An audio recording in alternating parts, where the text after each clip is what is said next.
প্রিয় দর্শক, এই ভিডিওতে দেখাবো শুধুমাত্র গুগল ফটো অ্যাপস থেকে আপনি আপনার নিজের ছবিগুলো এডিট করতে পারবেন, তাও আবার প্রফেশনালভাবে।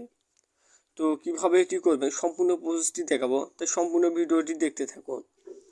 এই জন্য আপনি কী করবেন, আপনার যদি গুগল ফটো অ্যাপস ইনস্টল করা না থাকে তো ইনস্টল করে নেবেন, আর যদি ইনস্টল করা থাকে তো ইনস্টল অপশন গুগল ফটো অ্যাপসটিতে ক্লিক দিবেন। তো গুগল ফটো অ্যাপসটিতে ক্লিক দিলে এইরকম ইন্টারফেস শো করবে, এখানে অ্যালাউ চাইলে অ্যালাউ করে দিবেন।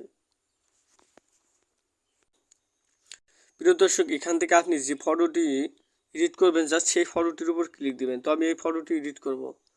এই দর্শক, এখান থেকে যে ফটোটি আপনি এডিট করবেন জাস্ট কী করবেন, সেই ফটোটির উপর ক্লিক দিবেন। তো এই ফটোটি আমি এডিট করব, তার জন্য এখানে নিচে শো করতেছে এডিট, এই এডিট অপশনে ক্লিক দিবেন। এডিট অপশনে ক্লিক দিলে এইরকম ইন্টারফেস শো করতেছে। এখান থেকে জাস্ট কিছুক্ষণ ওয়েট করবেন। এখানে পোর্ট্রেট এই অপশনটিতে ক্লিক দিবেন। এই অপশনটিতে ক্লিক দিবেন, দেখতে পাচ্ছেন এখানে কয়েক সেকেন্ড লোড নেবে। এখানে লোড নেওয়ার জন্য সময় দিবেন।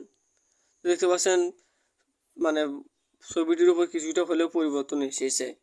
এবার ছবিটি আরও ক্লিয়ার করার জন্য ইনহ্যান্স করতে হবে, তার জন্য ইনহ্যান্স অপশনটিতে ক্লিক দিবেন।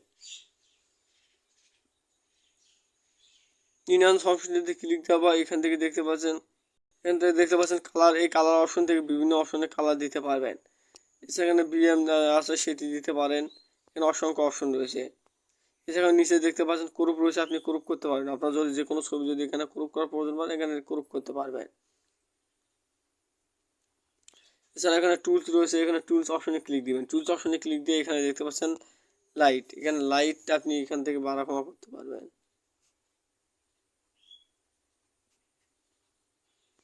এক পাশে লাইট রাখলে যেরকম হয় সেই রকম দেখাবে। তো এটি ডান অপশনে ক্লিক দিবেন। এরপর এখানে প্রিয় দর্শক শো করতেছে ব্লার। এখানে আপনি যদি আপনার ব্যাকগ্রাউন্ডটি ব্লার করতে চান, এখানে কতটুকু ব্লার করবেন ততটুকু এখান থেকে সিলেক্ট করবেন। তো এখানে দেখতে পাচ্ছেন প্রিয় দর্শক, এখানে আমি ব্যাকগ্রাউন্ডটি ব্লার করেছি। প্রিয় দর্শক, এখানে অটো অপশনে ক্লিক দেবেন, এখানে ডান অপশনে ক্লিক দেবেন। এখানে কিন্তু ব্যাকগ্রাউন্ডটি ব্লার হয়েছে। এরপর এখানে দেখতে পাচ্ছেন ইরেজার অপশন রয়েছে, এখান থেকে আপনি ইরেজ করতে পারবেন, সব কিছু করতে পারবেন।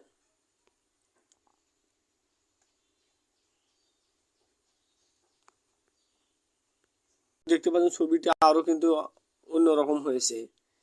এখানে দেখতে পাচ্ছেন কালার রয়েছে, বিভিন্ন ম্যাজিক অপশন রয়েছে। এছাড়াও এখানে অ্যাডজাস্ট অপশন রয়েছে, এখান থেকে অ্যাডজাস্ট করতে পারেন। এছাড়াও এখানে ফিল্টার রয়েছে, এখানে ফিল্টার অপশন থেকে বিভিন্ন ফিল্টার দিতে পারবেন।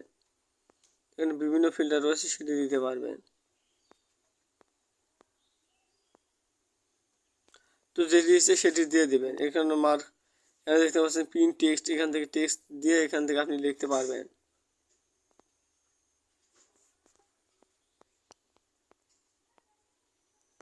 এখান থেকে আপনি আপনার নাম অথবা যে কোনো কিছু এখানে লিখে দিতে পারবেন।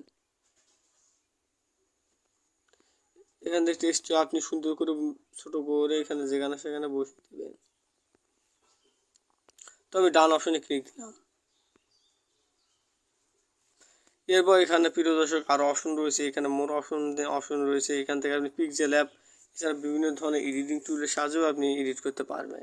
এছাড়া প্রিয় দর্শক এখানে ফোকাস করতে পারবেন, ফোকাস অপশনটিতে ক্লিক দিয়ে এখান থেকে ফোকাস করতে পারবেন।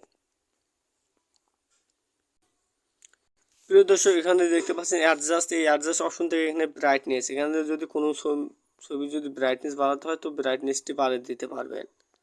এরপর এখানে কন্ট্রাস্ট, এই কন্ট্রাস্ট অপশনটিতে ক্লিক দিয়ে এখান থেকে আপনি কন্ট্রাস্টও বাড়িয়ে নিতে পারবেন। এবার এখানে যে ডিআর ইফেক্ট রয়েছে, এখান থেকে সুন্দর করে কিছুটা হলে বাড়িয়ে নিতে পারবেন। দর্শক, এইভাবে যখন আপনার ছবিটি সুন্দরভাবে এডিট করা হয়ে যাবে তখন আপনাকে ছবিটি সেভ করতে হবে। সেভ করার জন্য এখানে দেখতে পাচ্ছেন সেভ টু কপি, এই সেভ অপশনে ক্লিক দিবেন। সেভ কপি অপশনে ক্লিক দিবেন, এখানে দেখতে পাচ্ছেন অপশন একটি শো করবে, মানে আপনার ছবিটি এডিট করা শেষ, এখন ছবিটি সেভ করতে হবে। তো দেখতে পাচ্ছেন সেভ হয়ে যাচ্ছে। প্রিয় দর্শক, এখানে দেখতে পাচ্ছেন ছবিটি সেভ হয়ে গিয়েছে। এখন যদি ব্যাক অপশনে আসি তাহলে দেখতে পাচ্ছেন ছবিটি ছিল এইরকম, তো ছবিটি হয়েছে এইরকম। তো প্রিয় দর্শক, এইভাবে আপনি সম্পূর্ণ প্রসেসটি স্টেপ বাই স্টেপ দেখে খুব সহজে আপনার ছবিটি এডিট করতে পারবেন। প্রিয় দর্শক, কোনো অ্যাপ ছাড়া শুধুমাত্র গুগল ফটো দিয়ে ছবি এডিট করা নিয়ে এই ছিল আজকের ভিডিওটি সম্পূর্ণ দেখার জন্য অসংখ্য ধন্যবাদ।